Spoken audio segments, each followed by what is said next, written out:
Hi hello എല്ലാവർക്കും അല്ലീസ് kitchen റെസിപ്പീസിലോട്ട് സ്വാഗതം. ഇന്നത്തെ വീഡിയോ പാലും മുട്ടയും ഉപയോഗിച്ച് തയ്യാറാക്കുന്ന നല്ല ഹെൽത്തി ആയിട്ടുള്ളൊരു പലഹാരത്തിൻ്റെ റെസിപ്പിയാണ്. ഇതിൽ ഈസ്റ്റോ ബേക്കിംഗ് സോഡയോ ബേക്കിംഗ് പൗഡറോ ഒന്നും യൂസ് ചെയ്യുന്നില്ല. നല്ല സോഫ്റ്റും സ്പോഞ്ചി ആയിട്ടുള്ള ഈ പലഹാരം ചായയുടെ കൂടെ കഴിക്കാൻ വളരെ ടേസ്റ്റിയാണ്. വളരെ എളുപ്പമാണിത് തയ്യാറാക്കിയെടുക്കാനായിട്ടും. ഇനി ഇതെങ്ങനെയാണ് തയ്യാറാക്കുന്നതെന്ന് നോക്കാം.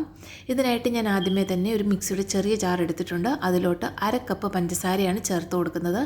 പഞ്ചസാരയ്ക്ക് പകരം ശർക്കരപ്പൊടിയും എടുക്കാവുന്നതാണ്. ഇനി ഇതിലോട്ടൊരു 3-4 ഏലക്കയുടെ തൊലി കളഞ്ഞതിന് ശേഷം കുരു മാത്രം ചേർത്ത് കൊടുക്കുന്നുണ്ട്. ഇനി പഞ്ചസാരയും ഏലക്കയും കൂടി നല്ല പോലെ ഒന്ന് പൊടിച്ച് പൗഡറാക്കി എടുക്കാം. ഇപ്പം ഞാൻ അത് നല്ല പോലെ ഒന്ന് പൊടിച്ച് പൗഡറാക്കി ഒന്ന് മാറ്റി വെക്കുന്നുണ്ട്. ഇനി മിക്സിയുടെ വലിയ ജാറിലോട്ട് 4 കോഴിമുട്ടയാണ് പൊട്ടിച്ചൊഴിക്കുന്നത്. നോർമൽ ടെമ്പറേച്ചറുള്ള കോഴിമുട്ട എടുക്കാനായിട്ട് ശ്രദ്ധിക്കുക. ഇനി അതിലോട്ട് ചേർത്ത് കൊടുക്കുന്നത് 1/2 കപ്പ് പാലാണ്. തിളപ്പിച്ച ആറിയ പാൽ ചേർത്ത് കൊടുക്കാവുന്നതാണ്. ചൂടുപാലൊന്നും ചേർത്ത് കൊടുക്കരുത്. നന്നായിട്ട് ആറിയ തണുത്ത പാൽ ചേർത്ത് കൊടുക്കാം. 1/2 കപ്പ് ചേർത്ത് കൊടുക്കുന്നുണ്ട്. ഇനി അതിലോട്ട് ആവശ്യത്തിന് ഉപ്പ്, ഒരു 1/4 ടീസ്പൂൺ ഉപ്പും കൂടി ചേർത്ത് കൊടുക്കുന്നുണ്ട്. ഇനി ഈ മുട്ടയും പാലും നല്ല പോലെ മിക്സിയിലൊന്ന് അടിച്ചെടുക്കാം. ഒത്തിരി സമയത്ത് അടിച്ച് മിക്സി ചൂടാക്കരുത്, അപ്പം മുട്ടയാണ് വെന്തു പോകും. ഇപ്പം ഞാൻ ഇതാ നല്ല പോലെ ഒന്ന് അടിച്ചെടുത്തിട്ടുണ്ട്. ഇനി ഇതിലോട്ട് ചേർത്ത് കൊടുക്കുന്നത് ഞാൻ ഗോതമ്പ് പൊടിയാണ്. ഗോതമ്പ് പൊടിക്ക് പകരം നിങ്ങൾക്ക് മൈദയും ചേർത്ത് കൊടുക്കാവുന്നതാണ്. 1/2 കപ്പ് ഗോതമ്പ് പൊടിയാണ് എടുത്തിരിക്കുന്നത്. 250 ml കപ്പിനാണ് 1/2 കപ്പ് ഗോതമ്പ് പൊടി എടുത്തിരിക്കുന്നത്. അത് ചേർത്ത് കൊടുത്തിട്ടുണ്ട്. ഇനി ചേർത്ത് കൊടുക്കുന്നത് 1/4 കപ്പ് റവയാണ്. ഞാനിവിടെ വറുത്ത റവയാണ് എടുത്തിരിക്കുന്നത്. ഏകദേശം 6 ടേബിൾ സ്പൂൺ റവയുണ്ടാകും. അതിനുശേഷം നമ്മൾ നേരത്തെ പൊടിച്ചു വെച്ച പഞ്ചസാരയും ചേർത്ത് കൊടുക്കാം. ഞാൻ മുഴുവൻ പഞ്ചസാരയും ചേർത്ത് കൊടുക്കുന്നുണ്ട്. ഇത് പാകത്തിനുള്ള ഒരു മധുരമാണ്. മധുരം കൂടുതൽ വേണമെന്നുള്ളവർക്ക് കൂടുതൽ പഞ്ചസാര ചേർക്കാം. മധുരം ഒട്ടും ഇഷ്ടമില്ലാത്തവർക്ക് അളവ് കുറയ്ക്കാവുന്നതുമാണ്. ഇത് കറക്റ്റ് ഒരു പാകം മധുരമാണ്. ഇനി ഇതെല്ലാം കൂടി ഒരു സ്പൂണോ തവിയോ വെച്ചിട്ട് ഇതുപോലൊന്ന് മിക്സ് ചെയ്ത് കൊടുക്കാം. നമ്മളിത് അടിച്ചെടുക്കുന്ന സമയത്ത് അതിൻ്റെ അരിയിലൊന്നും ഒട്ടിപ്പിടിക്കാതിരിക്കുന്നതിന് വേണ്ടിയാണ്. ഇതുപോലെ നല്ല പോലെ ഒന്ന് മിക്സ് ചെയ്തതിന് ശേഷം നല്ല പോലെ ഒന്ന് മിക്സിയിൽ അടിച്ചൊന്ന് ബാറ്ററാക്കി എടുക്കാം, സോഫ്റ്റാക്കി എടുക്കാം.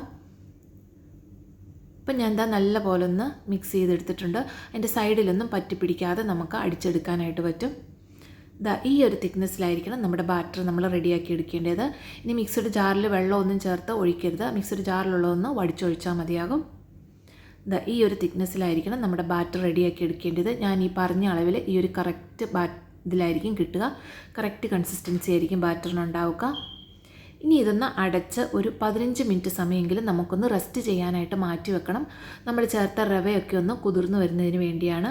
ഇപ്പം ഞാൻ ഒരു അരമണിക്കൂർ വെച്ചിട്ടുണ്ടായിരുന്നു. അരമണിക്കൂർ കഴിഞ്ഞപ്പോഴേക്കും ഇത് നല്ല പോലെ ഒന്നും കൂടെ ഒന്ന് തിക്കായി വന്നിട്ടുണ്ട്.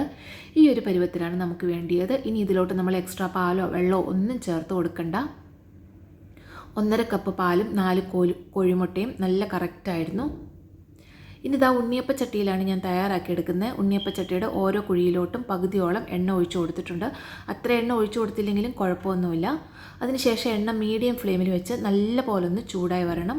ഹൈ ഫ്ലെയിമിൽ വെച്ച് ചൂടാക്കി എടുക്കരുത്. ഒരു മീഡിയം ഫ്ലെയിമിൽ വെച്ച് എണ്ണ നല്ല പോലെ ചൂടായി വരുമ്പോൾ ഓരോ കുഴിയിലോട്ടും ഇതുപോലെ ഒഴിച്ചു കൊടുക്കാം. കുഴിയുടെ ഒരു 1/4 ഭാഗത്തോളം ഒഴിച്ചു കൊടുത്താൽ മതിയായിരിക്കും. ഇതുപോലെ ഓരോ ഡ്രോപ്പായിട്ട് വീഴാതിരിക്കാനായിട്ട് ഒന്ന് ശ്രദ്ധിക്കണം. ഞാൻ എപ്പോൾ ഒഴിച്ചു കൊടുത്താലും ഇതുപോലെ ഓരോ ഡ്രോപ്പ് വീഴും. വീണെന്നോർത്ത് കുഴപ്പമൊന്നുമില്ല. അതിങ്ങനെ ആ പലഹാരത്തിലൊന്ന് ഒട്ടിപ്പിടിച്ചിരിക്കും, അത്രയുമേ ഉള്ളൂ. അതിനുശേഷം ഒഴിച്ചു കൊടുത്തതിന് ശേഷം തീ ലോ ഫ്ലെയിമിലോട്ട് വെച്ച് കൊടുത്തിട്ട് ഇതുപോലെ ഒരു സൈഡൊന്ന് ബ്രൗൺ കളറായി കഴിയുമ്പോൾ മറിച്ചിട്ട് കൊടുക്കാം. മറു സൈഡ് കൂടി ഇതുപോലെ ലോ ഫ്ലെയിമിൽ വെച്ചിട്ട് നല്ല പോലെ ഒന്ന് ഫ്രൈ ചെയ്തെടുക്കണം.